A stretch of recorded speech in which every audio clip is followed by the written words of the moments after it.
আমি একটা দেশ পুরাটা দেশ ঘুরেছি মাত্র 10 ঘন্টায়। বিশ্বের অন্যতম ধনী একটা দেশ, প্লেনে উড়ে নয়, ওই দেশের ভিতরে ছোট্ট গাড়ি বা ট্যাক্সিতে চড়ে। এই দেশটির নাম হচ্ছে দারুসালাম ব্রুনাই। মালয়েশিয়ার পার্শ্ববর্তী একটা দেশ, মালয়েশিয়া এবং সিঙ্গাপুরের সাথে সংযুক্ত। আমি এই দেশে যখন গেলাম দেখলাম যে কিং প্যালেসে কোনো হিউম্যান সিকিউরিটি নাই, কোনো মানুষ অস্ত্র নিয়ে দাঁড়িয়ে নাই গেইটে। আমি তাকালাম চতুর্দিকে যে কোথাও কোনো লাইট পোস্টে সিসিটিভি আছে কিনা, দেখলাম তাও নাই। আমাদের গাইড যিনি, তিনি ওই দেশের ন্যাশনাল হসপিটাল যেটা, সেখানে একজন ইএনটি স্পেশালিস্ট হিসাবে তিনি সিনিয়র কনসালটেন্ট কাজ করেন, বাড়ি তার সিরাজগঞ্জ। তা আমি জিজ্ঞেস করলাম, কি ভাই এটা কি অ্যাবান্ডন, পরিত্যক্ত, নাকি এখানে আসলে রাজারা এখন থাকে? না, থাকে। রাজা থাকে, কোনো সিকিউরিটি নাই, কোনো সিসিটিভিও দেখি না, এদের কোনো সিকিউরিটি নিরাপত্তা ব্যবস্থার প্রয়োজন হয় না। ওই জবাব আপনিই পাবেন, আমার উত্তর দিতে হবে না, আরও কিছু দেখলে আপনি পেয়ে যাবেন। একটা একটা করে উনি টুরিস্ট স্পটে নিলেন, 7 স্টার হোটেলে নিলেন, ওনাদের সবচেয়ে বড় চেইন শপ যেটা সেইটাতে নিয়ে গেলেন, গাড়ির ফ্যাক্টরিতে নিয়ে গেলেন, ওয়াটার ভিলেজে নিয়ে গেলেন, একটা ইউনিভার্সিটিতেও নিয়ে গেলেন, তার মেডিকেল কলেজেও নিয়ে গেলেন। হঠাৎ করে তিনি দিনের শেষ লগ্নে বললেন, কিসমত ভালো থাকলে আপনারা সরাসরি রাজার সালামও পাবেন। আমি বললাম, রাজার সালামও পাওয়া যাবে? বলে, হ্যাঁ, আশা করছি পাওয়া যাবে। উনি আসলে দূর থেকে দেখেছেন যে রাজার গাড়িটা এগিয়ে আসছে। কাছে আসার পরে বললেন যে এইটাই রাজার গাড়ি। আমি দেখলাম একটা মাত্র গাড়ি, তার সামনে কোনো এসকর্ট নাই, তার সামনে পিছনে কোনো ওই রকম সিকিউরিটি নাই, এমনকি একটা বাইকও নাই। আর রাজা নিজেই তিনি গাড়ি ড্রাইভ করছেন, ওখানে আর কোনো মানুষও নাই, দেখলাম গাড়ির ভিতরে একা। তিনি সবাইকে, শুধু আমাদেরকে না, সবাইকে সালাম দিয়ে দিয়েই তার গাড়ির ড্রাইভ চলছে। আমরাও তার সালামের সুযোগ গ্রহণের সুযোগ নিলাম, আমরা জবাব দিলাম। তা আমি আবার জিজ্ঞেস করলাম যে এই লোকটার কি কোনো ডর ভয় নাই? এই জবাবও আপনি পেয়ে যাবেন। সব কিছু দেখে রাতের বেলা যখন খেতে বসেছি, তখন দেখি যে হাইলি ডিসিপ্লিন একটা রেস্টুরেন্ট, সেখানে বিভিন্ন ধর্মের বর্ণের লোকেরা সেখানে কাজ করছে। খাওয়া দাওয়া শেষে আমরা বের হয়ে যখন এয়ারপোর্টে ঢুকবো, তখন তিনি আমাকে একটা প্রশ্ন করলেন যে আপনি তো ছোট্ট একটি দেশ ঘুরালেন, কোথাও কি আপনি ট্রেন লক্ষ্য করেছেন বা ট্রেন লাইন? না তো। কোনো বাস না, কোনো ট্রাম না, কোনো পাবলিক সার্ভিস ট্রান্সপোর্ট না। বললো, আপনার মনেই প্রশ্ন আসে নাই যে এই দেশের মানুষগুলা চলে কেমনে? আপনি কি ফুটপাতে বিরাট সংখ্যক মানুষের জ্যাম দেখেছেন? আমি না। তা আমি জিজ্ঞেস করলাম যে এই দেশের পপুলেশন কত? বললো, তা খুব ছোট, তাদের নিজস্ব ম্যান পাওয়ার হচ্ছে 2.5 লাখ, আর এখানে সার্ভিং ফরেনার্স হচ্ছে আরো 3.5 লাখ। এই সব মিলিয়ে 6 লাখ মানুষের এই দেশ। বললাম, এই জন্য কি রাস্তায় মানুষ হাঁটে না? কয় না। বললাম, তাহলে কি? বলে যে এখানে every grown up individual has its own car or taxi, no matter he is a foreigner, no matter he is a labour, no matter he is a doctor. তিনি যে কোনো শ্রেণী পেশার হন, অসুবিধা নাই, তার নিজস্ব একটা গাড়ি আছে। আমি জিজ্ঞেস করলাম যে আমাদের দেশের কতজন মানুষ এখানে আছে? সেই সময় তিনি বললেন যে এটা সরকারি হিসাব অনুযায়ী 38,000, তবে একটু বেশি হওয়ার সম্ভাবনা। আমি বললাম, তাদের কি কার আছে? বলে, হ্যাঁ, এভরিওয়ান মেনটেন্স এ কার। কারে তাদের খরচ যায় না? যায়। এই দেশে যেহেতু পেট্রোল এবং গ্যাসের দেশ, আরও অনেকগুলো মূল্যবান মিনারেলস রিসোর্সের দেশ, এই জন্য পেট্রোলের দাম এখানে খুবই কম। আমাদের দেশের পানির চেয়ে এটার দাম এখানে কম। মেনটেনেন্সে খুব বেশি যায় না, আর প্রত্যেকে কেউ রিকন্ডিশন গাড়ি কিনে না, সবাই ব্র্যান্ড গাড়ি কিনে। বললাম এত টাকায়, দেখো না টাকা এত লাগে না, কারণ এই দেশে গাড়ি কিনে মানুষ, তাকে গাড়ির সাথে কোনো ট্যাক্স দিতে হয়, ট্যাক্স ফ্রি গাড়ি। আমাদের তো ট্যাক্স ফ্রি গাড়ি একটা বিশেষ ক্লাস এই সুবিধাটা এনজয় করে, ওখানে সবাই। তা আমি বললাম সব কিছু মানলাম যে এটা একটা ওয়েলফেয়ার কান্ট্রি, নো ডাউট, কিন্তু সব দেশে তো কিছু শত্রু থাকতে পারে, ওনার কি কোনো শত্রু নেই? কয় নাই। কারণ এটার উত্তরটা একটু আপনাকে দিতে হবে। কয় যে দেখেন, এখানে রাজা তার পেটের ভিতরে সব কিছু ঢুকায় না, তার প্রজাদের বা এই দেশে যারা বসবাস করে তাদের পেটের ভিতরে বেশি বেশি করে কিভাবে ঢুকানো যাবে, এটি হচ্ছে রাজার ধান্দা।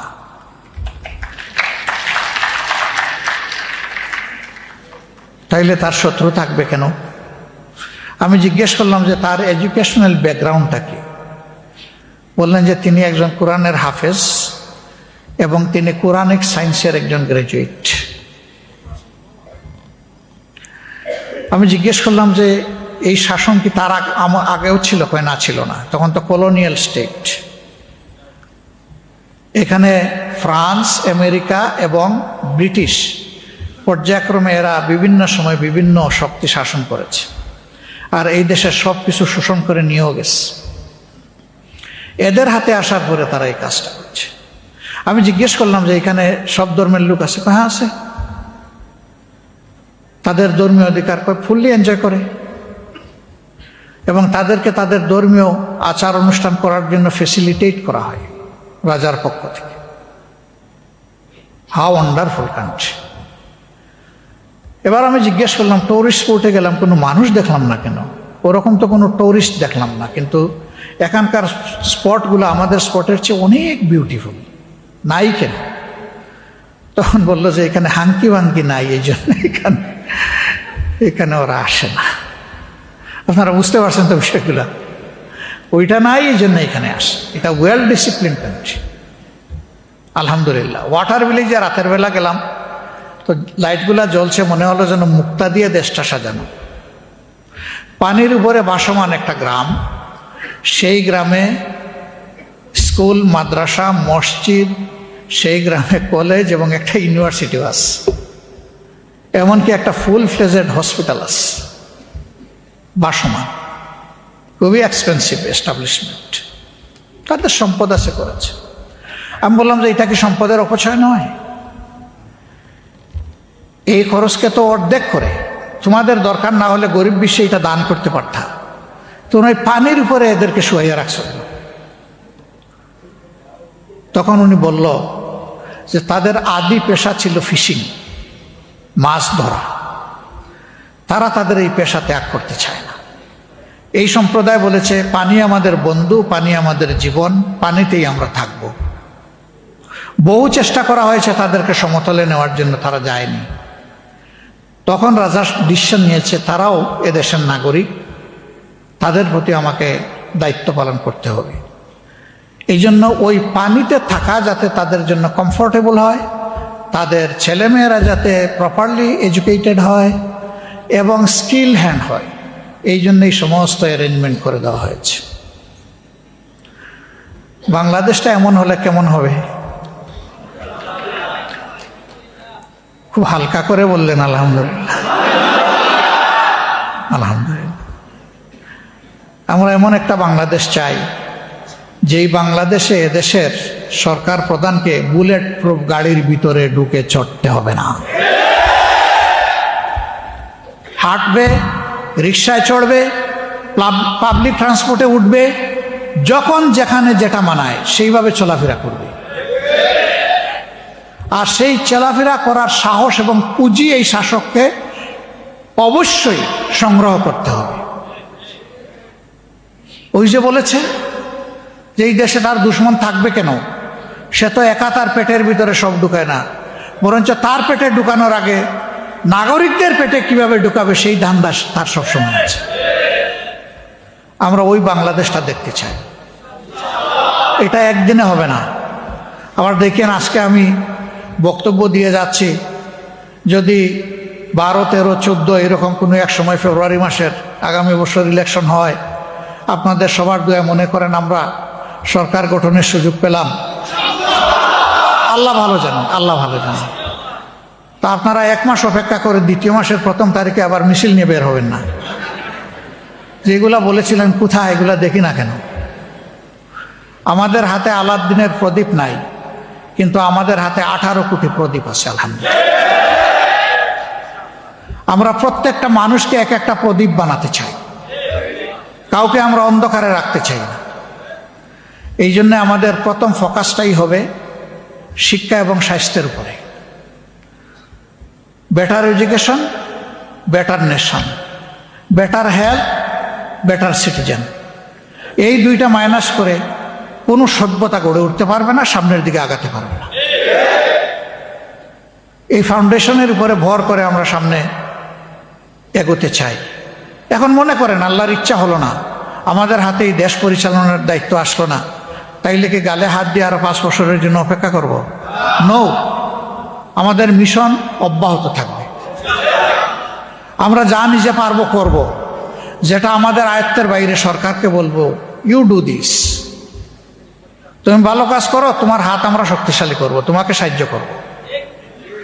সরকার কথা শুনে না, আওয়াজ দিতেই থাকবো।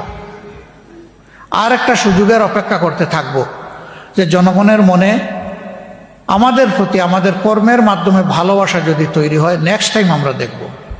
আমরা ধৈর্য হারাবো না। আমরা ট্রেজারি বেঞ্চে অর্থাৎ সরকারি দলে বসতে রাজি, আমরা বিরোধী দলেও বসতে রাজি। আমাদের কাছে সরকারি দল বিরোধী দল বড় জিনিস নয়, আমাদের সামনে বড় জিনিস হচ্ছে জনগণের জীবনকে পাল্টে দেওয়ার সংগ্রাম চালিয়ে যাওয়া। এই জীবনটা নিজেরটা আমরা প্রথমে পাল্টাতে চাই, চেষ্টা করছি আমরা। সেদিন ধূমপান বিরোধী একটা সংস্থা আসলো, এই মাসের 20-21 তারিখের দিকে তারা একটা ন্যাশনাল কনভেনশন করবে, আমাকে সেখানে থাকার জন্য অনুরোধ করে। তো তারা কিছু দাবিনামা 7-8 দফা নিয়ে এসেছে যে আমরা এগুলো ফোকাস করতে চাই। এর মাঝে এক জায়গায় লেখা আছে আইনকে আরো বেশি সুদৃঢ় করতে হবে, মানে এখন যা আছে আরো টাইট, এবং এটার আইনকে প্রয়োগ করে ধূমপান বন্ধ করার দিকে আগাতে হবে। আমি বললাম সে আইন দিয়ে তো ধূমপান বন্ধ হবে না, আইন তো এখনো আছে।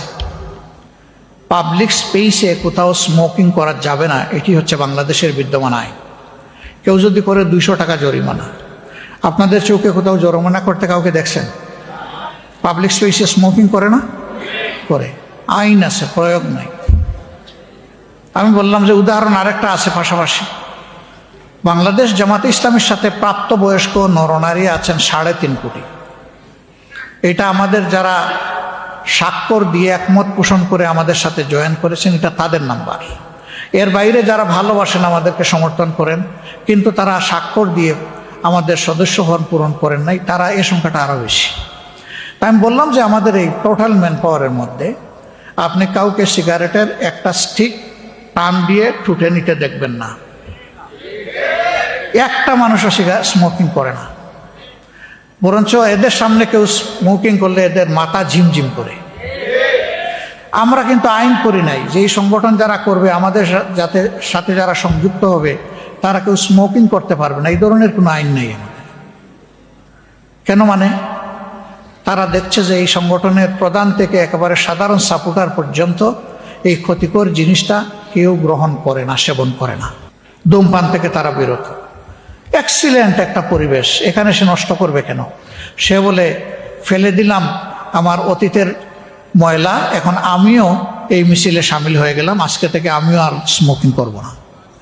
তাকে কারো বলতে হয় না, এটা ইমপ্লাইড। এটা এই সৌন্দর্য দেখতে দেখতে সেও এটাতে সংযুক্ত হয়ে যায়। সমাজে আইন করে সব কিছু করা যাবে না, সমাজে নৈতিকতার চাষ করে এই সমাজকে বদলাতে হবে ইনশাআল্লাহ। এই পরিবারের সদস্য হিসাবে আল্লাহ ভালো জানেন, যদি আল্লাহর ফয়সালা, জনগণের ভালোবাসায় আমরা সরকারে যাই, যদি আমি বেঁচে থাকি, যদি আমি সুস্থ থাকি, যদি আল্লাহ তাআলা আমাকে মানসিক সুস্থতাও দিয়ে রাখেন, তাহলে কু আনফুসাকুম ওয়া আহলিকুম নারা, যে তোমরা বিপদ বা জাহান্নামের আগুন থেকে বাঁচতে হলে প্রথমে নিজেকে বাঁচাও, তারপরে তোমার নিকটজনকে বাঁচাও। ইনশাআল্লাহ আমি আমার নিকটজনকে ভুলবো না।